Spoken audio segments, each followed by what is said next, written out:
Welcome to Divya ಅಡಿಗೆ channel. ಗೋಧಿ ಹಿಟ್ಟಿನ ಸ್ವೀಟ್ ಪಕೋಡ ಮಾಡುವ ವಿಧಾನ. ಮೊದಲಿಗೆ 1 ಕಪ್ ಗೋಧಿ ಹಿಟ್ಟು, 1 ಕಪ್ ಬೆಲ್ಲ, ಒಂದು 4 ರಿಂದ 5 ಏಲಕ್ಕಿ ತೊಗೊಂಡಿದ್ದೀನಿ. ಅದಾದಮೇಲೆ ಒಂದು ಪಾತ್ರೆ ಇಟ್ಕೊಂಡು ಬೆಲ್ಲ ಪಾಕವನ್ನು ಕಾಯಿಸ್ಕೊಳ್ಳೋಣ. ಅದಾದಮೇಲೆ ನೋಡಿ ಈ ಥರ ಪಾಕ ಆಗಿದೆ. ಅದನ್ನು ನೀಟಾಗಿ ಶೋಧಿಸ್ಕೊಳ್ಳೋಣ. ಅದರಲ್ಲಿ ಕಲ್ಲು ಏನಾದರೂ ಇರುತ್ತಲ್ವ, ಅದಕ್ಕೋಸ್ಕರ ಶೋಧಿಸ್ಕೋಬೇಕು. ಒಂದು ಬೌಲ್ ತೊಗೊಂಡು ಗೋಧಿ ಹಿಟ್ಟು ಹಾಕ್ಕೊಳ್ಳಿ 1 ಕಪ್ಪು. ಅದಾದಮೇಲೆ ಪಾಕ ಕಾಯಿಸ್ಕೊಂಡಿರ್ತೀವಲ್ಲ ಅದನ್ನು ಹಾಕ್ಕೊಳ್ಳಿ. ಸ್ವಲ್ಪ ಸ್ವಲ್ಪನೇ ಹಾಕ್ಕೋಬೇಕು. ಸ್ವಲ್ಪ ಏಲಕ್ಕಿ ಹಾಕ್ಕೊಳ್ತಾ ಇದ್ದೀನಿ ಇವಾಗ.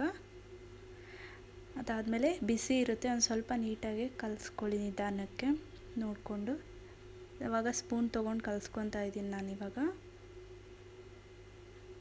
ಅದಾದಮೇಲೆ ಒಂದು ಸ್ವಲ್ಪ ನೀರು ಹಾಕ್ಕೊಳ್ಳಿ. ಸ್ವಲ್ಪ ಬೋಂಡದ ಹಿಟ್ಟು ಥರ ಕಲಿಸ್ಕೊಳ್ಳಿ.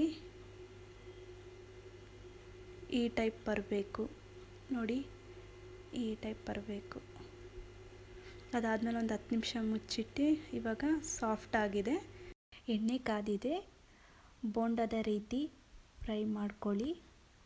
ಒಂದೊಂದೇ ಉಂಡೆಯಾಗಿ ಬ್ರೌನ್ ಕಲರ್ ಬರೋವರೆಗೂ. ಗೋಧಿ ಹಿಟ್ಟಿನ ಸ್ವೀಟ್ ಪಕೋಡ ರೆಡಿ.